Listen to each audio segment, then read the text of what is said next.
Think of it as Extreme Makeover Trump White House edition. President Trump aiming to put his personal stamp on 1600 Pennsylvania Avenue, with sometimes controversial changes that could forever alter the look of the most famous address in the country. From stars and stripes on the South Lawn to striped umbrellas dotting the revamped Rose Garden, President Trump is making his mark on the White House. In just the first few months since taking office, the commander-in-chief going for gold in the Oval Office with smaller, gilded accents, and thinking big by breaking ground on a massive 90,000-square-foot ballroom. We've been planning it for a long time. They've wanted a ballroom at the White House for more than 150 years, but there's never been a president that was good at ballrooms. I'm really good.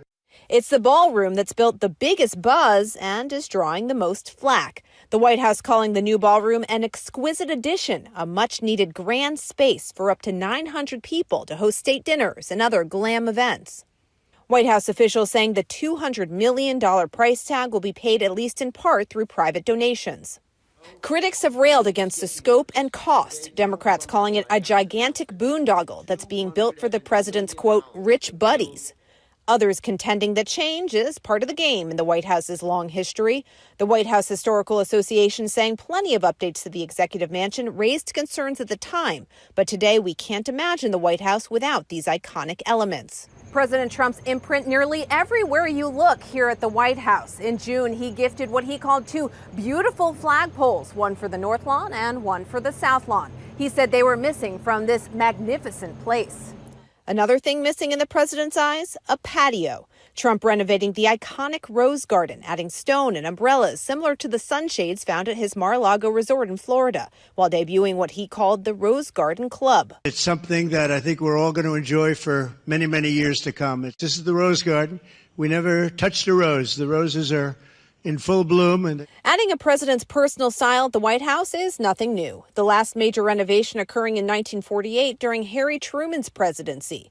But rather than a cosmetic concern, best-selling author Kate Anderson Brower says at that time, the first family was facing safety issues. The Truman renovation was absolutely something that had to happen. In fact, when Margaret Truman was playing the piano on the second floor of the White House, there were guests in the East Wing, and the piano almost fell through the ceiling. I mean, it was a dangerous thing to be in the White House at that time. But some experts say the extent that the former New York real estate developer has been playing builder-in-chief at the White House with multiple massive changes to the historic home is unprecedented.